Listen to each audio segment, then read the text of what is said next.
Welcome back जी नाजरीन, हम break से वापस आ चुके हैं। आप देख रहे हैं हमारा प्रोग्राम हमारा अवाम और मेरे साथ टेलीफोन लाइन पे मौजूद हैं ऑल सिटी ताजिर इत्तेहाद के सदर शर्जील गोपलानी साहब। उनको मैं वेलकम करती हूँ अपने शो पे। अस्सलाम वालेकुम। वालेकुम सलाम। शर्जील गोपलानी साहब, मुझे ये बताइएगा कि इस टाइम जो मुल्क की सूरत हाल है और फिर के इलेक्ट्रिक के लिए जो मामलात हुए वो भी हमारे सामने है, अब जो महंगाई है, फिर पेट्रोल के रेट भी कुछ दिन पहले बढ़े, तो इस टाइम आप लोग कितना सफ़र कर रहे हैं, थोड़ा सा उस हवाले से बताइएगा। देखिए, हमारा कारोबार तो तबाह हो गया है। जो छोटा व्यापारी था वो तो पहले वाइप आउट हो चुका था। अब दरमियाने दर्जे के व्यापारी भी हैं, वो कारोबार उनका तबाह हो गया, वो भी वाइप आउट हो रहे हैं, क्योंकि इस वक्त ना कारोबार है ना गवर्नमेंट की कोई सपोर्ट है। और जिस तरीके से होशरुबा अंदाज में बिजली के जो बिल आ रहे हैं जी, तो हमारी सकत से बाहर हो चुके हैं। हम बिजली के बिल भी पे कर पाए। हम अपनी चीजें बेच के अपनी जो है, आप समझे कि हमारा जो कारोबार का जो सरमाया होता है उसको हम मूड़ी बोलते हैं, हम उससे जो है बिजली के बिल वगैरह अदा कर रहे हैं, बच्चों की स्कूल की फीसें अदा कर रहे हैं, ट्यूशन की फीसें अदा कर रहे हैं। और इस वक्त तो हमारी पोजीशन ये है कि गाड़ियों का जो पेट्रोल है वो भी हमारी रेंज से बाहर होता जा रहा है दिन ब दिन। तो हमें समझ में नहीं आ रहा कि हमारा होगा क्या, क्योंकि इस वक्त सरकार जो है वो तो ऐसा लग रहा है कि वो हमारी पूरी दुश्मनी है, अवाम दुश्मन पॉलिसीज ला रही है और अवाम दुश्मन सारी चीजें चल रही हैं। तो हम नहीं समझ पा रहे कि हम किस तरह सरवाइव करेंगे इस हालात। निगरान सेटअप के बाद आपका कोई भी कनेक्शन नहीं बना, कोई बातचीत नहीं हुई, कोई सूरत हाल पे? नहीं, वजीर आजम से मुलाकात हुई थी। हमारी एक मैनेज मीटिंग थी जो कि गवर्नर सिंध ने रखी थी। अच्छा, तो बोलने नहीं दिया गया। उन्हीं के लोग जो प्लांटेड थे वही बात कर रहे थे वजीर आजम से, लेकिन कोई ऐसा सिस्टम हमें नजर नहीं आ रहा कि हुकूमत की कोई बिल हो या पॉलिसी हो कि वो हमें या आवाम को रिलीफ दे पाएंगे। तो अब सरवाइव करना कितना मुश्किल है? ताजिर इस टाइम किस सोच के साथ आगे बढ़ रहा है? मैं आपको सीधी सी बात बताऊं, हम वाइप आउट हो रहे हैं, हमारा कारोबार तबाह हो रहा है। हम इस किसी ऐसी कंडीशन में नहीं है कि हम ब्रेक इवन भी कर पाए। अगर आज हमारी कोई ये पॉलिसी नजर आए ना कि ब्रेक इवन से भी हमारा कारोबार चल रहा है तो हम शायद चला पाए, लेकिन हमें ये लग रहा है कि अगले 1-2 माह के अंदर पेशतर कारोबार खत्म हो जाएगा इस मुल्क से। तो सूरत हाल बेहतर कोई नजर नहीं आ रही है।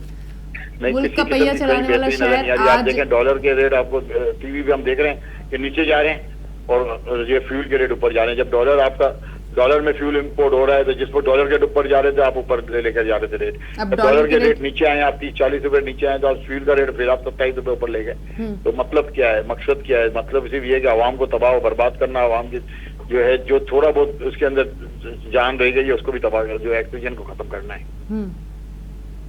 तो जो पूरे पाकिस्तान को चलाने वाला शहर, आज वहाँ के ताजिर और वहाँ का पहिया जो है वो स्लो हो चुका है या रुकने की पोजीशन पे है? आप क्या कहते हैं? नहीं, रुक चुका है। मैं आपको ईमानदारी की बात बता रहा हूँ कि ऐसे लोग बेचारे जो 7,000 रुपए जिसका बिजली का बिल है वो पे नहीं कर सकते।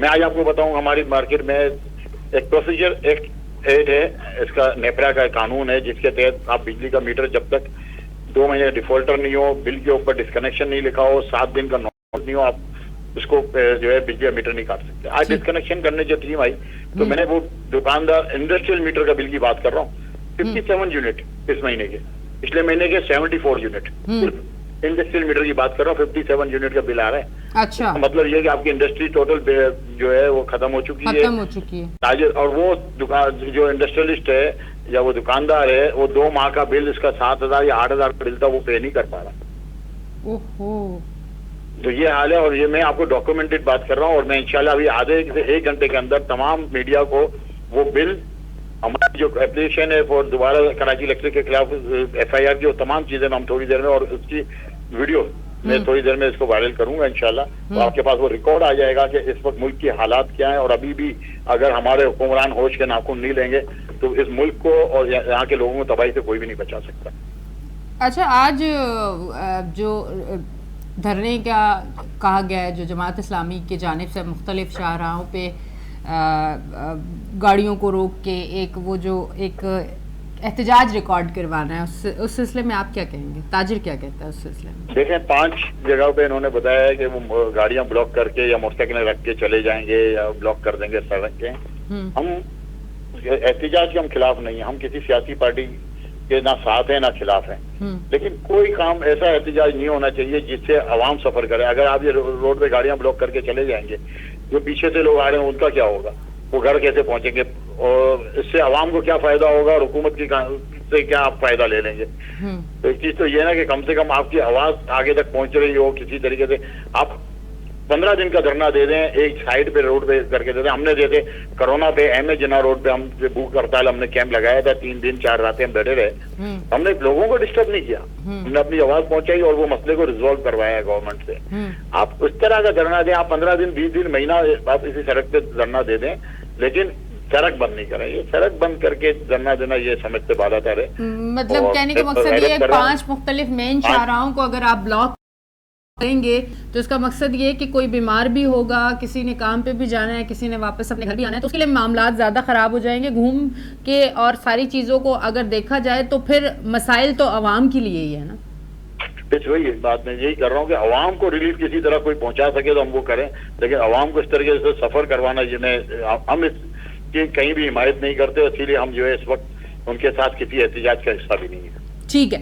अच्छा, अब देखा जाए तो जो रोज़मर्रा की अशिया खुर्दनोश है, आप चाहे वो दूध के हवाले से चीनी, आटा, सब्जियां, दालें, हर किस्म की चीज़, यहाँ तक के पानी भी कराची में तो हम ख़रीद के पीते हैं। गैस आपको वो मिलती नहीं है घरों में, पानी आपके घरों में आता नहीं है, लाइट आपके घर आती नहीं है। क्रैकडाउन शुरू हो चुका है कि इलेक्ट्रिक की जो बिजली चोरी करने वाले लोग हैं उनके खिलाफ। इस पर आप क्या कहना चाहेंगे?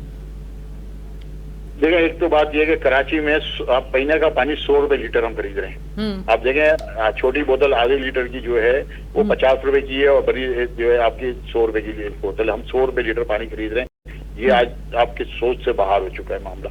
दुबई में भी शायद इतना पानी महंगा नहीं है जितना कराची में महंगा है। अशियाई फर्दोनोश के ऊपर जिस तरीके से क्रैकडाउन की कोशिश की गई वो नाकाम हो गई, आपके सामने है, क्योंकि माफिया स्ट्रांग है, स्टेट जो है वो कमजोर है। इसके अलावा आप चीजें देखें, इस वक्त डॉलर आपकी पहुंच से बाहर होता जा रहा है।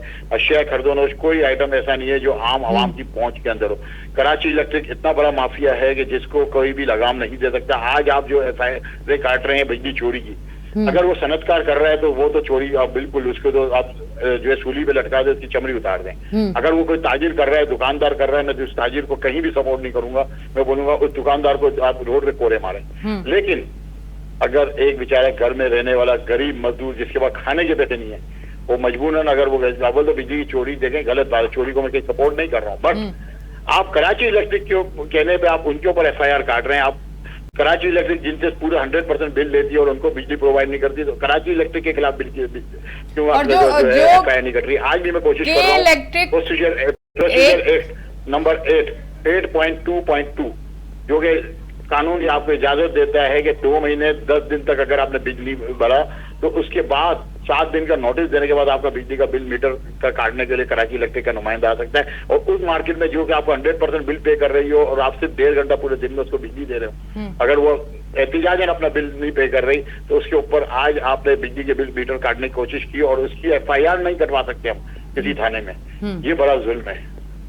अच्छा, ये जो खुद अब बात ऐसी होगी तो उस पर बात करनी पड़ रही है, जो खुद के इलेक्ट्रिक वाले बड़े बड़े ये जो गोट हैं और इधर उधर ये जो खुद लाइट दे के और मंथली इन्हीं के लोगों ने जो बांधा हुआ है कि मंथली वो वहाँ से जाके पेमेंट ले लेते हैं, ये चोरी जो खुद करवा रहे हैं, उसके लिए फिर क्या होगा? देखिए, हमने इसकी निशानदेही की थी कि पूरे जंक्शन लगे हुए हैं और मैं खुद इसका विटनेस हूँ और हमने 10 दफा इनके साथ मिलकर कंधा ड्राइव में हमने हिस्सा लिया है। इन जंक्शन से एक घर का 1500 से लेके 2000 रुपए पे कुंडा बाकायदा दिया जाता है, जिसमें AC लेके सब हर चीज चल रही होती है। इवन के बहुत सी आप देखेंगे सुरजानी टाउन में 30 के करीब PMT जो उतारी गई और पिछले दिनों वीडियो वायरल हुई है, उसमें कौन सी काली बेरे थी कराची इलेक्ट्रिक के खिलाफ और किसकी FIR कटी। आज इनके जो डायरेक्टर बार्सिलोना में, मैं बताता हूँ, इनका एक डायरेक्टर बार्सिलोना आज अपनी फैमिली के साथ अय्याशी करने के क्या इतनी बड़ी तनख्वाह वो वसूल करता है कि अपनी फैमिली के साथ 1.5 करोड़ रुपए का ट्रिप जो है वो अवेल कर सके। असल जो चोर है वो आपका कराची इलेक्ट्रिक का ऊपर जो माफिया बैठा हुआ है वो है। वो ये बिजली भी चोरी करवाता है और वो बिजली चोरी होती है उसका जो है वो पैसा वो हमारी गवर्नमेंट इनको 1 अरब रुपए के करीब वो पेमेंट करती है, जो कि इनको दिया जाता है IPPs की मद में और बिजली प्रोवाइडर की मद में। और ये चोरी की जो बिजली जिसका बेनिफिट सारा यही लोग उठा रहे हैं कराची इलेक्ट्रिक के मुलाजिम, और सारा जो है लोड हम आवाम बर्दाश्त कर रहे हैं। और अवाम जो है इस टाइम, अच्छा अवाम की इस टाइम सूरत हाल ना, आप यकीन करें मैं भी इन्हीं में हूँ ना, मैं भी तो ये सारी चीज़ें बर्दाश्त कर रही हूँ और सारे हालात हम भी तो फेस कर रहे हैं। आप यकीन करें समझ से बाहर हो गया है कि किया क्या जाए।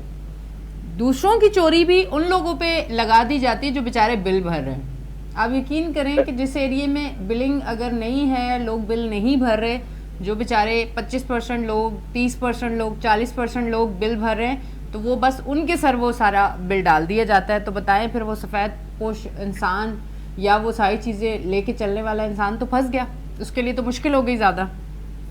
मैं तो हैरत कर रहा हूँ कि हमारे अदलिया कहाँ सोई हुई है और अदल कहाँ पे है हमारा, कि जो बेचारा गरीब आदमी जो बिजली का बिल पे नहीं कर सकता उसको तो ये अरेस्ट करके अदलिया के सामने ले जाके उसको जलील कराते हैं, जेल भिजवा देते हैं।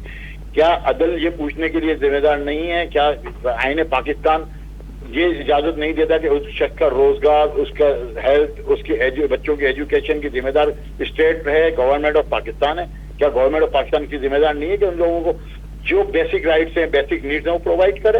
और आप जिसके जो गरीब आदमी का जूता नहीं है पाँव में पहनने का, आप उसकी FIR कटा के उसको जेल भेज रहे हैं। आपको क्या जवाब देनी है अल्लाह के आगे? क्या आपसे ये नहीं पूछा जाएगा कि अगर कोई शख्स बिजली चोरी कर रहा है तो उसके घर पे राशन भी था या नहीं था? खुदा की कसम, हम ऐसे लोगों, मेरे पास ऐसे लोग आते हैं जिनके घर का 7,400 रुपये बिल आया ना, उनको बिल करने की फिक्र उनके घर पे खाने का नहीं है। मैं आपको ये बताऊं, जो आपने एक वीडियो देखी होगी जिसमें ये कराची इलेक्ट्रिक के ऊपर तशद्दुद हुआ है, अली मोहम्मद करके वो नाम था, जिसने एक जो है कराची इलेक्ट्रिक के नुमाइंदे वो पकड़ा हुआ था। 30,000 रुपए शख्स की तनख्वाह थी, 9,000 रुपए वो अपने घर का बिजली का बिल भर के आया है। 9,000 रुपए उसने अपने घर से टीवी निकाल दिया, उसने अपने घर से फ्रिज निकाल दिया, सिर्फ उसके घर में पंखे और बिजली रह गई है। वो भी अपने कोशिश करता है कि रात को बिजली भी नहीं चलाए, और उसकी जो है उस इंसिडेंट के बाद नौकरी भी चली गई। लेकिन कोई इस स्टेट का जिम्मेदारी नहीं ले रहा कि उस शख्स के घर पे खाने का भी है या नहीं है। मतलब ये दौर, मैं कहाँ से अल्फाज लाऊं कि इस टाइम बड़ा मुश्किल दौर चल रहा है, मुश्किल टाइम चल रहा है। मुश्किल ऐसा दौर है कि अगर कोई शख्स यहाँ आ जाए या कोई स्टेट अनाउंस कर देना कि हम आपकी ये सारी जिम्मेदारी लेते हैं, तो फिर स्टेट का रहना भी बहुत मुश्किल हो जाएगा। ठीक है जी, हमारे साथ टेलीफोन लाइन पे मौजूद थे ऑल सिटी ताजिर इत्तेहाद के सदर शर्जील गोपलानी साहब। अभी हम लेंगे एक प्रोग्राम में ब्रेक के बाद हाजिर होते हैं।